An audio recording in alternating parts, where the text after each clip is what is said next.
papaphobia ay takot sa ano? Papel. Lalo pag nakakarinig siya ng lamukos ng papel. Halos hindi nagka-trauma. nakapag-aaral yung ganyan tao. Pwede sila mag-aral doon sa mga mayayaman na dahil computer na yung ginagamit o kung ano man ang ginagamit. Pero pag may papel, ayaw na nila.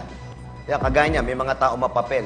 Nangihimatay na yan. Ah, okay. Yung papel mismo. Yung paper. Ay, hindi, papel. Ayaw. Paper, Excuse okay. me, ba't ganyan ang mukha mo? Parang nilamutak na papel. Anong meron? Parang mali naman kasi yung sagot niya, Miss Uliet. So, inaano mo, mali. Kasi ang tamang sagot, nakalagay na, papaphobia, ibig sabihin, takot sa papa, takot sa pope. Ito yung mga tao na pag nakikita yung pope, parang feeling nila, makasalanan sila, feeling nila napopossess sila. Napapraning. Napapraning, feeling nila parang nasusunog yung kanilang mga katawan yung pag nakikita ng pope, ganyan. So ayaw nila Parang praning ka nga. Kasi may ganyan ako dati. Ah, talaga? Oo, na-overcome ko lang. Takot ka rin sa Pope. Takot ako sa pope dati. Takot ka Pag sa nakita papa? Oo, pag nakita ng ganyan, liba, ito yung papa. Yan. Ano yung gaganyan? Ganyan? Parang napapasa.